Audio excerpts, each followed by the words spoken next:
Welcome to I'll Be There, the ultimate wedding podcast by Priya and Nim from Pristine Events. Whether you're a bride-to-be or a groom gearing up or just a wedding lover at heart, we've got you. Welcome back to another episode of I'll Be There. I'm Nim. I'm Priya. And today we're on part 2 of wedding horror stories. Yep. Sent in by you guys. Yep. Not weddings that we were at. Because there's just never a horror story at ours. Very I'm going to keep interrupting. Sorry, I just felt like doing that. Carry on. Anyway, carrying on. So we are just working our way through some of the stories you guys have sent in, which have been great. Okay, I'm just going to go straight in. The bride put the wrong postcode on the invite and the bridal party ended up at a farm. This is the kind of thing I would do, so I actually really relate to this bride. That's interesting. I wonder how long ago that happened. I feel like maybe 10 years ago when people were using TomToms and in-car navigation, like post A to Z era, but pre Google Maps era. I think people would put in a postcode, like on a TomTom in your car, you put in postcodes rather than directly the actual location of the place, right? Yeah. Like some manor farm, some manor house, some barn, whatever it is. You couldn't those days just type in the name of it. You just put in the postcode. So if you put in the wrong postcode, you will end up in the wrong place. Yeah. And all these places are like 2 hours outside of London. Yeah. A lot of these like manor house type places, I'm assuming it's a manor house type place. So that actually doesn't surprise me. And that's obviously like a massive mistake. If this happened in the last 6 months, I'm surprised that somebody put in a postcode, drove that far towards the place to then realise they're in the wrong place. Do you know what I think it might be? Sometimes, when you're really far out of London and the signal's really bad. Yeah. Or, sometimes even with some of the venues that we work at, like Q, Froyle, they give you a different postcode to put in than the actual, just putting in their names because of like where it takes you to. Okay. Even that one that we did in the Cotswolds, Sezencote, we had to use what's that thing called? 3 words or whatever. Oh, yeah. We had to use that rather than put in Sezencote or their normal postcode just because of the way like the maps and stuff are. So unless it was something like that where it had to be very specific and then because of that she put in the wrong one and it went somewhere else, I agree you could just put in the name of the venue or the name of the road and stuff. But I'm hoping that even if the bridal party ended up on the farm, they were then able to make their way to wherever they needed to. That's on what I'm time. saying, but I think in what you're describing is the farm is here, the venue's here. Yeah. And it's like, whoopsie, we're 10 minutes away, we'll be a little bit late. I'm saying just following a postcode, because a lot of people like don't know where things are on a map. Me. Yeah. So you could just like drive aimlessly and end up and be like, it's near London somewhere. It's like near Kent somewhere. And then you're like, oh, actually, it's Maidstone in Kent rather than like some other like place. Yeah. Well, if it was really far, I really hope it didn't make a massive delay to everything. But I also feel for this bride because it's the kind of thing that I would have done. Like, like rushing and then just like typing really quickly and be like, yeah, it all looks good. And also when you're checking invites before you send them for print, I at least check like the main stuff, like the time, like the name of something rather than like the little itty bitty things, which obviously you should check. But if you're in a rush, it's easy to miss. So, I hope that they managed to tell all the guests before they all ended up on a farm. But that was one. The next one says the venue cancelled our wedding to host another event which they had planned for ages, but they did it for more money. Okay, so the wedding had been planned for ages. Yeah. The venue then cancelled it. Yeah. And then booked a different event on that day. Yeah. Presumably because it was like a higher ticket event. Yeah. Yeah, that's bad. But it sounds like the wedding didn't happen. Right? Like this sounds like a story of something that happened, or whilst they were planning their wedding. Yeah. This wedding never happened. Presumably they then got married at a different venue. Yeah, right? Yeah. I assume so. Yeah, that's frustrating, and I don't think that is venue. Obviously that's probably the worst thing if it happens with the venue, but I think that can happen with suppliers as well, right? Like I've seen it with DJs. Yeah. I've seen it less so with the problem with DJs is that you are paying for obviously like the production company or whatever if they're part of a production company, but you're paying often like you might specifically book that DJ way in advance. Yeah.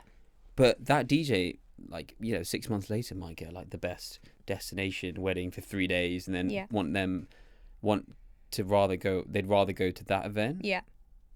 And I've seen it happen. Yeah, so have I. And it's not good. It's not good. I feel bad for clients, especially when they have pre-booked something so far in advance. and like you said, you've got your heart set on a makeup artist or on a DJ or on a priest, and then to be cancelled on, like ultimately these suppliers, not that they don't care, but they essentially don't care because they're like, I've got a bigger and better booking. Yeah. And I've seen it happen a lot. And it's hard because then clients are just like, well, now what? Because even the people that I would have considered are now all booked up. So now I'm having to go for someone that I really don't want or, you know, have no ties to. And then it just pisses you off, really. And then you just feel bad for them. Going back to the venue situation, like I recently was at a venue where in that venue they have like 2 different event spaces. One of them is way grander than the other one, but they never have 2 events on the same day. And I asked that question. I said, what do you do if like the smaller event space has been booked and then 6 months later the bigger one has? I mean, they claim that, you know, they just wouldn't even take it on. They wouldn't even entertain that idea and say that it's not available. In reality, money talks. Yeah, it's sad though, because especially like fine, your DJ, your makeup artist and whatever, you can get another one even if they're not exactly what you had your heart set on, but your venue is kind of your base of your whole wedding. And if you wanted a particular style or in a particular location and then they just sack you off, it's just like, okay, great, now what? And also, and then you change the date and then suddenly everything else like falls apart. And then you have to change your suppliers as a result of changing the date, and then you have to change possibly your save the dates, your invites. Like it has a massive knock-on effect. And it's frustrating that people don't think about these things, and it actually is someone's biggest day of their life. Unfortunately, we see it a lot, and it's kind of is what it is. That's why, again, like just try and go for reputable venues and reputable suppliers that hopefully this won't happen like to. Someone else talking about photo and video said, I'm still waiting for my wedding photos and wedding video 3 years on. Crying face, crying face, crying face. Yeah, I mean, we spoke about this in last week's episode. I don't think that anywhere in a photographer or videographer's contract that they're allowed to take up to 3 years. Like, that is just ridiculous. You could have got remarried at that point.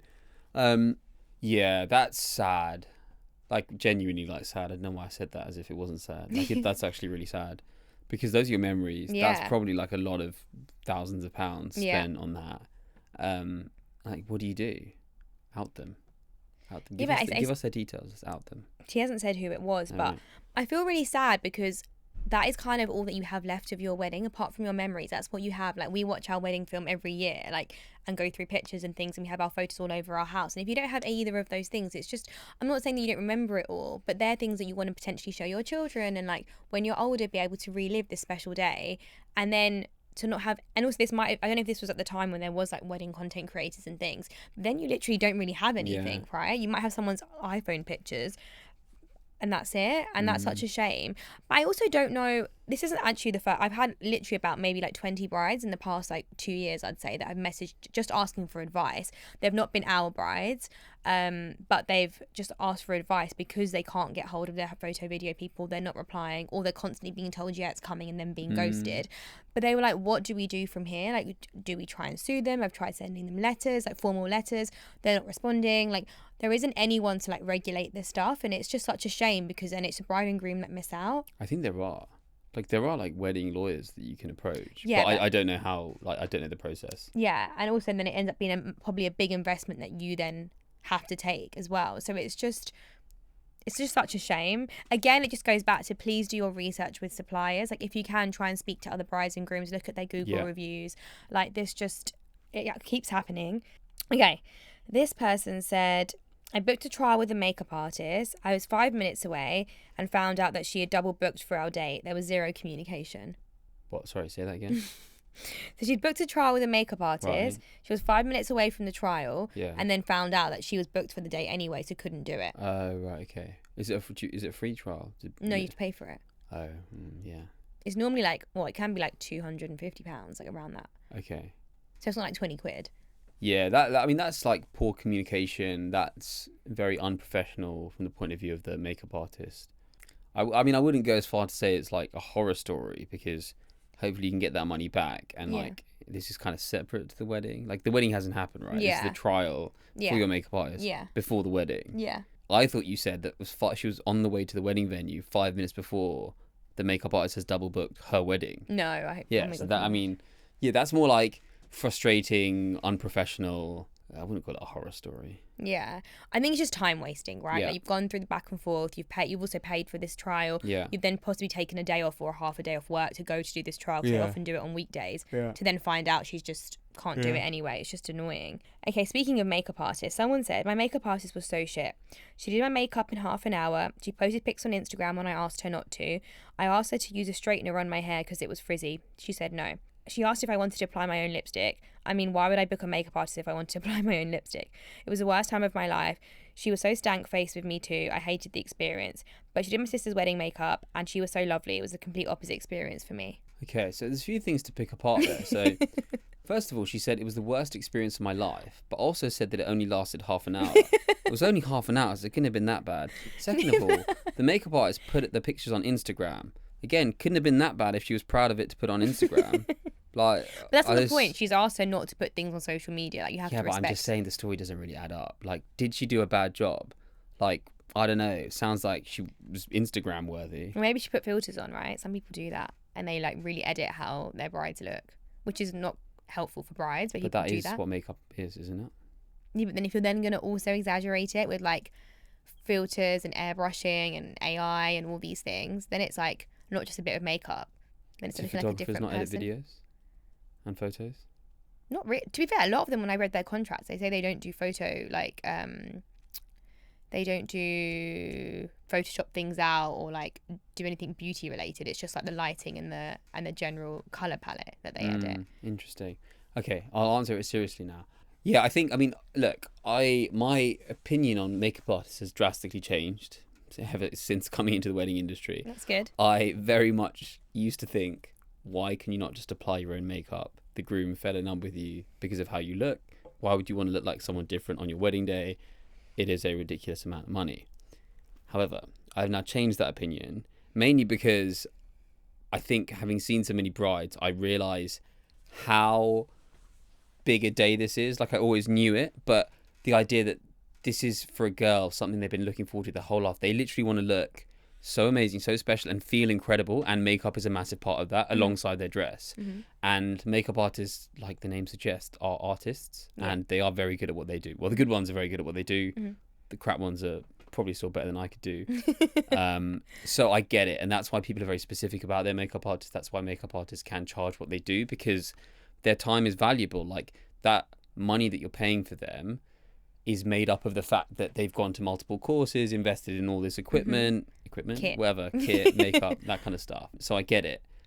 And on top of that, there's a responsibility that makeup artists have where they're with the bride on this most special day of their life, where they're kind of like having to keep them calm, make them look forward to the wedding. Often, like, their mum or their other partner, they're not in the room with them. It's just you and the makeup artist at, like, stupid o'clock in the morning. Yeah. So you do want to have a good experience with them. So, yeah, whether it was half an hour, whether it was an hour, whether it was 3 hours, feeling awkward and off with your makeup artist, especially if, like, say, for example, she put the photo on Instagram there and then. Yeah. God, you must have, like to feel that, like, annoyance and hatred towards this person who's in the room with you on your wedding day. It must be quite really an intense period. So I get that. That is bad. That is bad. Also, like, why are you not using a straightener, like, for her hair if she said, hey, my hair's a bit frizzy? Like, I don't understand why you said no, and asking her to put on her own lips. Like, and it's a shame, because normally I'd say do your research, you know, check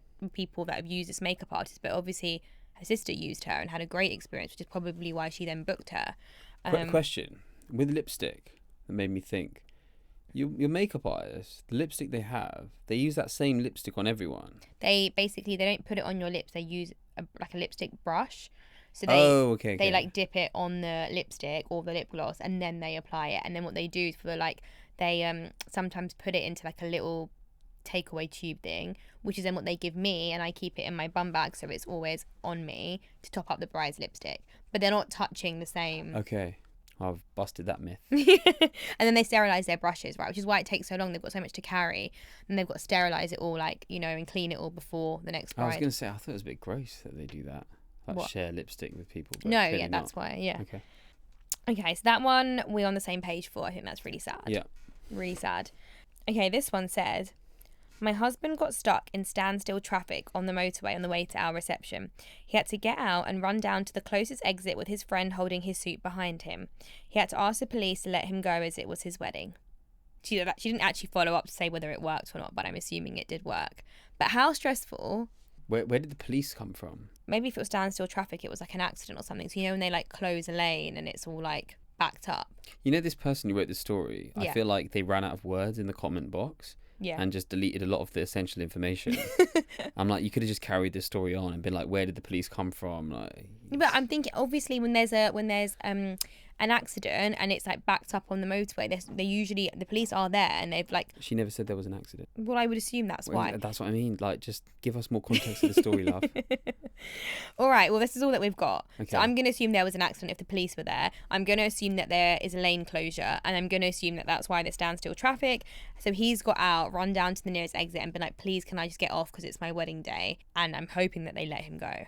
How stressful, though, because these are things you actually can't control. And we've done a wedding where, because of traffic and things like that, the groom turned up 2 hours late. But that's what I think, those are things that you can control. Yeah. Yes, for example, if it's a half an hour journey that you normally expect it to be half an hour and then it ends up taking an hour and a half because of, I don't know, a fallen tree or a traffic accident, fine. But if you're traveling in the instance that you're talking about with that groom who turned up 3 hours late, he was traveling for 3 hours on the morning of his wedding. Like, I just don't think you should be traveling for 3 hours on the morning of your wedding. Yeah. Just be near the venue. Yeah, agree. If you can try and avoid long journeys, I know there's a lot of cultural reasons why people want to leave from their home, but if you can try and avoid that, it just makes your life easier because you're not getting up at like 4 a.m. You're also not stressed. Also, if you're coming in with a group of people and you're coming in a minivan or a coach, you're going to naturally drive slower because it's a bigger vehicle. So you're not going to be able to like whiz down on the motorway. So these journeys will take you a bit longer anyway. But in this instance, it was obviously just a bit of bad luck. Like, you can't predict when there's going to be traffic or an accident and stuff. I mean, I think it was great thinking of them to try and get the police to help, and hopefully people are generally, what I've noticed is the general public are quite supportive when it's anything to do with a wedding. Like, if they can see there's a wedding going on, they cheer, or they're quite supportive, or they'll try and help where they can. So I would hope that the police did manage to let him go. I think that would work more if it was like a bride in a white dress. This guy's not even wearing a suit. He's just a guy with a suit back. Yeah, but I mean, people hopefully wouldn't lie about that. I think people are quite helpful. I think in instances like this, I'm also thinking about the time that we worked at the Savoy, and because of the protests in central London, there were coaches coming from Birmingham, and they came like an hour and a half late. So luckily, because we were there and they had external planners, i.e. us coordinators, we could then work with the band, with the caterers, with the bar team to rejig timings, to be able to pull that time back and to be able to make sure that the guests could still come in for a drinks reception. So we just moved everything back. But if you don't have someone at the venue who can do all of that, it's quite stressful, because as the couple, you're then calling up your caterer, your bar team, your decor, your entertainment to be like, hey, running late, not sure when we're going to be there. Whereas again, when you've got a planner or coordinator, they're your one point of contact who can then make those decisions and troubleshoot for you. They're very stressful. Traffic, even like us, like I sometimes get stressed. Like, what would we actually do if like our car broke down on the way to a wedding? I think about that quite a lot, actually. Yeah. In my head, I'm like, oh, we can get a zip car. As in like when we're on the motorway. Well, obviously not on the motorway. No, that's what I mean. What if we were driving and it broke down on the way? Oh, I thought you meant like if the car didn't start. I think we've got a roadside insurance. Yeah, but it's more like getting there in time, right? Would we just Uber? want to leave the car there? Yeah. Do Ubers come and pick? They must come and pick you up from the motorway, right? I don't know how that works. Where do you even put in? I don't know. I'm getting stressed about this now for tomorrow's wedding. But anyway, point is, guys, leave loads of time. Even more time than you think you need. Just leave it and get there early, and then you can have a drink and sit down. Next one is, the groom got stung by a wasp right after our ceremony under his eye and had an allergic reaction. That's just bad luck, isn't it? Yeah, that's bad luck. I feel like we've seen, maybe not the exact same thing, but I've seen stuff like that. Yeah. I say that as I'm rubbing my eye. Like with allergies. Yeah. That's why we carry Piriton on us, just in case. The amount of people that randomly... Not an EpiPen, but Piriton. Oh, Sanira has 2 EpiPens, so it's fine. Our head of allergies carries 2. EpiPen. She's not always with us, though. So if you have her on the day and you have allergies, then you're in the right Sanira hands. is your woman. Yeah. But we had so for example, what would you do in that ceremony? Obviously, you'd give him like a allergy tablet, but apart from that, his eye's probably swollen, he's probably in a lot of pain. Like, what do? Like, you should try and firm it. What are you gonna look like in the pictures if your eye's swollen and like half closed? Bit of Muar magic. Mirrors can't like get rid of swelling. Good Muar can. I don't know what you do, but like Sahani and I had one where it was a really hot day last year, and the groom I think like fainted because it was really hot. Then when he like fell, the way that he hit his chin or his face, he then slit all above his eye and it was like pouring with blood. And the bride hates blood, so she saw him and then she passed out. So we were like, oh my God, it's like 2 medical emergencies back to back. It was also a really hot day, which didn't help because it was just boiling. And then we had to get the medical emergency kit, like had to put some strips on to try and stop the bleeding, had to like fan the bride. Luckily, it was all during the drinks reception. And luckily, it was just after their couple photos. So then we were able to like, at least it didn't affect how they looked in those photos. But it was hard because the blood went all over his shirt.